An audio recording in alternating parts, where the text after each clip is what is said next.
ഓം ശ്രീ ഗുരുഭ്യോ നമഃ.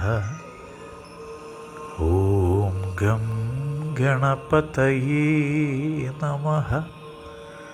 ഓം സം സരസ്വതീ നമഃ. എല്ലാവർക്കും നമസ്കാരം. ഞാൻ ശ്രീജേഷ് നാരായണൻ. ഒരാൾ ചോദിക്കുകയുണ്ടായി, നമ്മൾ വിളക്ക് കത്തിക്കുമല്ലോ രാവിലെയും വൈകിട്ടുമൊക്കെ, ക്ഷേത്രത്തിലായാലും ഗൃഹങ്ങളിലായാലും. അപ്പം നിലവിളക്ക് കത്തിക്കുമ്പോൾ ഞാൻ എല്ലാവരോടും പറയാറുണ്ട്, നല്ല ശുദ്ധമായിട്ടുള്ള എള്ളെണ്ണ വാങ്ങിയിട്ട് വിളക്ക് തെളിയിക്കുക. ഇപ്പോൾ ഒരുപാട് വിളക്കെണ്ണ എന്നൊക്കെ പറഞ്ഞു വരുന്നുണ്ട്. അത് പല കടകളിൽ നിന്നും ഒക്കെ ശേഖരിച്ചെടുക്കുന്ന വറുത്തെണ്ണ ഫിൽട്ടർ ചെയ്ത് വരെയും വരുന്നുണ്ടെന്നാണ് പറയുന്നത്. അപ്പോൾ നല്ലെണ്ണ ഒഴിച്ച് വിളക്കെത്തിക്കുക. അതായത് എള്ളെണ്ണ കൊണ്ട് വിളക്ക് കത്തിച്ചിട്ടുണ്ടെങ്കിൽ അത് ശനിഗ്രഹത്തെ പ്രസാദിപ്പിക്കാൻ, അനുഗ്രഹം നേടിയാനൊക്കെ എള്ളെണ്ണ ഉപയോഗിച്ചിട്ടുള്ള വിളക്ക് തെളിയിക്കൽ വളരെ നല്ലതാണ്. അതായത് എള്ളെണ്ണയാണ് ശനിഗ്രഹത്തെയൊക്കെ പ്രതിനിധാനം ചെയ്യുന്നത്. എള്ളെണ്ണയ്ക്ക് എന്താ പറയുക, ഇരുമ്പിൻ്റെ ഗുണം ചെയ്യുന്നുണ്ട്. ഇരുമ്പിൻ്റേതായിട്ടുള്ള ഗുണം നമ്മളിൽ ഉണ്ടാക്കും. പണ്ടൊക്കെ ഭക്ഷണം അച്ചാറിടാനൊക്കെ നമ്മൾ തേച്ചു കുളിക്കാനൊക്കെ ആയിട്ട് നമ്മൾ എള്ളെണ്ണയായിരുന്നു ഉപയോഗിച്ചിരുന്നത്. അപ്പോൾ ഈ പണ്ട് രോഗങ്ങളൊക്കെ ആയിട്ട് ഡോക്ടറെ കാണാൻ ചെല്ലുമ്പോൾ അയൺ ടോണിക്കുകളൊക്കെ എഴുതുമായിരുന്നു. വാസ്തവത്തിൽ നമ്മൾ ഈ എള്ള് നന്നായി ഉപയോഗിച്ച് കഴിഞ്ഞാൽ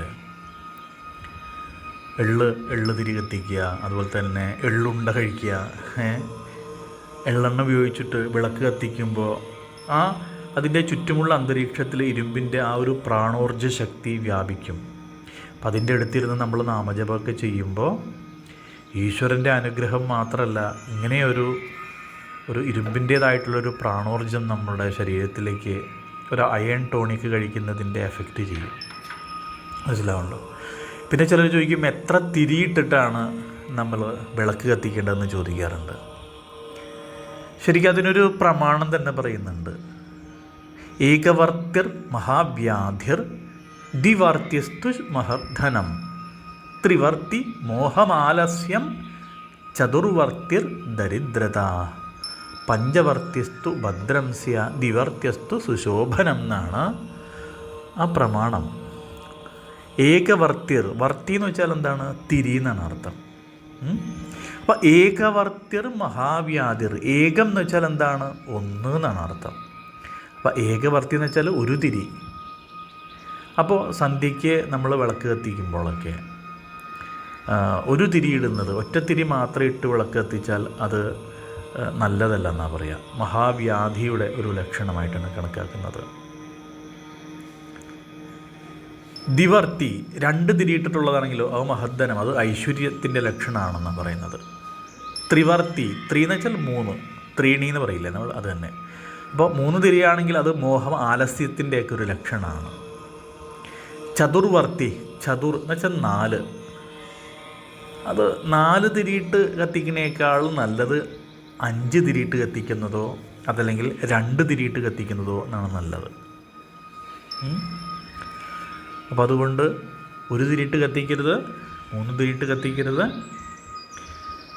5 തിരിയിട്ട് കത്തിക്കാം. അതല്ലെങ്കിൽ ദ്വിവർത്യസ്തു ശോഭനം, കിഴക്കോട്ടും പടിഞ്ഞാട്ടുമായിട്ട് 2 തിരിയിട്ട് കത്തിക്കുന്നത് നല്ലതാണ്. അപ്പോൾ കത്തിക്കുമ്പോഴെപ്പോഴും വിളക്കെണ്ണ ഒഴിച്ച് കത്തിക്കാതിരിക്കുക, നല്ലെണ്ണ ഒഴിച്ച് വിളക്കെത്തിക്കുക. ഓക്കെ, എല്ലാവർക്കും ഭഗവാന്റെ അനുഗ്രഹം ഉണ്ടാവട്ടെ. അപ്പോൾ ക്ഷേത്രങ്ങളിലെ കൊണ്ടു കൊടുക്കുമ്പോഴും ശുദ്ധമായിട്ടുള്ള ആ ഒരു നല്ലെണ്ണ തന്നെ കൊണ്ടു കൊടുക്കാൻ ശ്രമിക്കണം കേട്ടോ. അപ്പോൾ എല്ലാവർക്കും ഭഗവാന്റെ അനുഗ്രഹം ഉണ്ടാവട്ടെ.